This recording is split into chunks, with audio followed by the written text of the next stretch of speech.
I am Sarah, a 40-year-old mother of two, married to John, a kind-hearted man who has been my rock for the better part of 2 decades. Life has been a roller coaster, but I always say it's the people in the cart with you that make the ride bearable. However, that was until my brother Tom decided to take the wheel. Tom is 8 years younger than me, a whirlwind of bad decisions and misplaced priorities. Mom always said he'd grow out of it, but at 30, he is still the family's pet project. It was a Sunday, the kind that demands a family gathering at Mom's. Her house was our sanctuary, a place where childhood memories lived in every nook. As usual, John, the kids, and I were there enjoying Mom's famous roast and her stories from a time we only knew through her eyes. That's when Tom burst in like a storm. No one predicted it. The door banged against the wall, and in he strutted with a smug smile. He wasn't alone. Clinging to his arm was a young woman barely out of her teens, her pregnant belly blatantly obvious in a dress more suited for a nightclub than a family lunch. John choked on his tea. Emily asked if she was going to be an aunt, and Max was more interested in why Aunt Lissa's dress was so shiny. "Family, meet Lisa, my fiancé," Tom announced, as if he were unveiling a prize. Mom's fork dropped. "Fiancé, Tom, we talked about this." Lisa flipped her hair and shot us a look that could curdle milk. "Yeah, we're getting married, and this little guy," she patted her belly, "is Tom Jr." The room was so quiet you could hear the clock ticking. John cleared his throat. "Congratulations, Tom. That's big news." Tom smirked. "We're staying here for a while, till we get our own place." Mom tried to smile, but I saw the worry in her eyes. That night, after the kids were in bed, John and I talked. "Sarah, your brother, he's not just irresponsible. He's taking advantage of your mom." I knew he was right. Tom was a tornado, and we were all in his path. The only question was how much damage would he do before moving on. The next few days were a blur of Tom and Lisa making themselves at home. Lisa turned the living room into her personal lounge, and Tom spent his days on his phone, laughing at things no one else found funny. Mom was running around, trying to keep up, making meals, cleaning up after them, and never getting a thank you. It was like watching someone slowly deflate. One evening, I caught Mom in the kitchen alone, looking older than her years. "Mom, you can't let them walk all over you," she sighed. "Sarah, he's my son, and that baby, I can't turn them away." I wanted to scream, to tell her she was being used, but I bit my tongue. Family's complicated, and sometimes love means turning a blind eye, even when you know you shouldn't. That's how it began, our new normal. Tom and Lisa, the ungrateful guests, and the rest of us trying to keep the peace in a house that suddenly felt too small. Little did I know, this was just the calm before the storm. Living with Tom and Lisa turned our lives upside down. Every morning started with Lisa's loud complaints, and as her due date approached, things only got worse. She'd leave a trail of mess wherever she went, and one day, I snapped. I found her in the living room, her feet once again on the coffee table, talking loudly on the phone. I told Tom we needed a new car, something safe for the baby. "Lisa, this isn't a hotel. You can't just expect everyone to clean up after you," I said. She rolled her eyes, chill Sarah. "I'm pregnant, remember?" Tom chimed in, "Sarah, lay off her. Can't you see she's carrying my kid?" I shot back. "Being pregnant doesn't give you a free pass to be a slob, Tom." Mom came in, wringing her hands. "Please, let's not fight. It's not good for the baby." I looked at Mom, her face drawn and tired. "This isn't right, Mom. You're running yourself righted for them." But Mom wouldn't listen. They're family, Sarah. What can we do? The days dragged on, and Tom and Lisa would disappear for hours, leaving Mom to babysit their mess. They'd return with shopping bags, laughing about their day out. One evening, I heard them planning a lavish wedding. "We need the best, babe. It's our day," Tom said, his arm around Lisa. Lisa giggled. "Of course, and your mom can help with the expenses, right?" I couldn't believe my ears. I confronted them. "You're planning a wedding you can't afford and expecting Mom to foot the bill." Tom shrugged. Why not? She's got the money. I was livid. You can't keep using Mom like your personal ATM, Tom. But my words fell on deaf ears. They just laughed and continued their planning, leaving me fuming. Life in Mom's house had gone from bad to unbearable. Lisa had given birth to a baby boy, Alex, and you'd think that would slow them down, but no, it only gave them more excuses. One morning, I walked into the kitchen to find Mom washing a mountain of dishes. Lisa was sprawled on the sofa, cooing at Alex, while Tom played some game on his phone. Morning, Mom. Why are you doing all these dishes? I asked, trying to keep my voice steady. Mom just sighed. Lisa needs to rest, and Tom's busy. I glanced at Lisa. Busy doing what, Lisa? You can't just leave everything to Mom. Lisa shot me a look. I just had a baby, Sarah. I'm not supposed to stress myself. Tom didn't even look up. Yes, Sarah, back off. You don't know how hard it is. I couldn't believe it. Hard. You call sitting on your butt all day hard. Mom tried to calm things down. It's okay, Sarah. I don't mind. But I was past caring. No, it's not okay. You're not their servant. It was like talking to a wall. Tom and Lisa just didn't care. They'd leave the house for hours, leaving Mom to take care of Alex. They'd come back with bags of clothes and gadgets, bragging about their great deals. One day, I found a receipt on the table, a designer dress for Lisa, costing more than what most people make in a week. I confronted them. Where did you get the money for this, Tom? And why is Mom paying for your lifestyle? Tom shrugged, unbothered. She's our mom, Sarah. She wants to help. I was furious. Help? You're bleeding her dry. That's when Lisa chimed in, smirking. If she's willing, why not? Besides, what's it to you? I couldn't take it anymore. I had to talk to Mom alone. Mom, you can't keep giving them money. They're using you. Mom just shook her head. I can't abandon them, Sarah, especially not Alex. I tried to reason with her, but they're not even trying to be responsible. Tom's not looking for a job, and Lisa's just spending your money like water. Mom looked away, her voice barely a whisper. I know, Sarah, but they're my children. I have to help them. I felt helpless, watching my family fall apart. Tom and Lisa were like leeches, draining everything and giving nothing back. And Mom, bless her heart, was too kind to see it. I didn't know how much more I could take. The breaking point was near, and I feared what would happen when we finally reached it. Things took a turn for the worse when Mom suddenly fell ill. It happened so fast. One day she was her usual self, and the next she was bedridden, looking frail and weak. I was at her bedside, holding her hand. Mom, you're going to get through this, I whispered, trying to sound more hopeful than I felt. She gave me a tired smile. I'm just worn out, Sarah. I've lived a good life. Tom and Lisa were nowhere to be seen, probably out spending more of Mom's money. I couldn't hide my anger anymore. Where are they, Mom? Why aren't they here helping? Mom's eyes were sad. They have their own lives, Sarah. Don't be too hard on them. But I couldn't let it go. Their own lives? They're living off you, Mom, and now when you need them the most, they're absent. Mom just sighed. It broke my heart to see her like this, defeated and alone. Then the inevitable happened. Mom passed away quietly one night, with me by her side. Tom and Lisa were out, probably having the time of their lives, oblivious to the tragedy unfolding at home. The funeral was a blur. I remember seeing Tom and Lisa arrive, looking like they were going to a party rather than mourning a loss. Lisa's dress was inappropriately short and flashy, even for a funeral.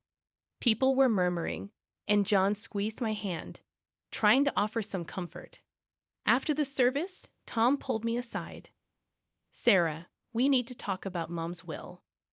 I was still in shock from losing Mom. Now, can't this wait, Tom? He was insistent. No, it can't. I know she left the house to me. We need to sort this out. I couldn't believe his audacity. Tom, Mom just died. Can't you show a little respect? But Tom was relentless. This is important, Sarah. I'm her son. I deserve it. The day after the funeral, I went to Mom's house to start sorting through her things. When I got there, Lissa answered the door with a smug look. "What do you want, Sarah?" she sneered. I was taken aback. "I came to collect some of Mom's things." Lissa laughed, a cold and harsh sound. "Oh, you didn't hear. This is our house now. Tom got everything." Tom appeared behind her grinning. "Yeah, Sarah, Mom changed her will. The house, the money, it's all mine." I felt a surge of anger and disbelief. "You're lying. Mom would never do that." Tom shrugged. "Believe what you want, but the will is clear. This is my house now." I stood there on the doorstep of the house I grew up in, feeling like a stranger. The realization hit me hard. Not only had I lost my mother, but now I was losing my childhood home to my greedy brother and his manipulative wife. As I walked away, I knew this wasn't the end. I had to fight back for Mom, for my family, and for what was right. But little did I know, the battle ahead would be tougher than anything I'd faced before. I was a bundle of nerves as I walked into the notary's office. The whole situation felt like a bad dream. Losing Mom was hard enough, but fighting with Tom over her was something I never imagined. The notary, Mr. Jacobs, was an old family friend. He looked up as I entered, his face somber. "Sarah, I'm sorry for your loss. Let's get straight to the matter at hand." I nodded, trying to steady my voice. "Mr. Jacobs, Tom says Mom left everything to him." "That can't be true." Mr. Jacobs shuffled some papers. "Well, let's see what the will says." Tom and Lisa walked in just then, all smugness and arrogance. Lisa gave me a triumphant smirk, ready to lose Sarah. I ignored her, focusing on Mr. Jacobs. He cleared his throat and began reading the will. My heart was pounding in my chest, bracing myself for the worst. But then Mr. Jacobs said something that made my heart leap. The sum of $5,000. Tom's face fell. "What? That's it?" Mr. Jacobs continued. "And to my daughter Sarah, I leave the family home and the remainder of my estate." I couldn't believe it. Relief and disbelief washed over me. Lisa was furious. "That's impossible. She promised us the house." Mr. Jacobs looked at them sternly. "There's more. It appears your mother made this last will a month ago after expressing concerns about undue pressure from certain family members." Tom was red with anger. "This is what she wanted." "I can't believe this." Lisa chimed in. "We'll contest this. We'll get a lawyer." Mr. Jacobs raised an eyebrow. "You're free to do so. But be aware, if it's found that there was any coercion involved in the previous will, there could be legal consequences." Tom and Lisa looked at each other, their confidence wavering. I stood up, feeling stronger than I had in months. "Mom saw through your greed. She made sure her last wishes were respected." Tom stormed out, cursing under his breath, with Lisa trailing behind him. I stayed back, thanking Mr. Jacobs. As I left the office, I felt a mix of emotions: sadness for losing Mom, relief that her last wishes were honored, and lingering anger at Tom and Lisa's audacity. It was a regular afternoon when Tom stormed into the house, his face red with anger and disbelief. $100,000 for you, and just a measly $5,000 for me? How is that fair, Sarah?" I was sorting through some of Mom's papers, but his outburst made me pause. "Tom, that's what Mom decided. You know she always had her reasons." He slammed his hand on the table, making me jump. "Reasons? What reasons could she possibly have to screw me over like this?" I took a deep breath, trying to keep my cool. "Maybe because you and Lisa have been bleeding her dry for years." Tom's face contorted with rage. "That's what we deserve. That money's rightfully mine." That's when I found it tucked away in a drawer, a letter from Mom. Her handwriting was unmistakable. I pulled it out and started reading. Tom's eyes were fixed on me, a mix of curiosity and fear. "What's that?" I said. "It's from Mom. She explains everything here." The letter laid it out in black and white. Mom had originally set aside $100,000 each for Tom and me. But as Tom and Lisa's demands for money grew, she started deducting from his share. I looked up at Tom, his face a picture of shock. "By the time she wrote her last will, you'd already taken $95,000, Tom." There was only $5,000 left.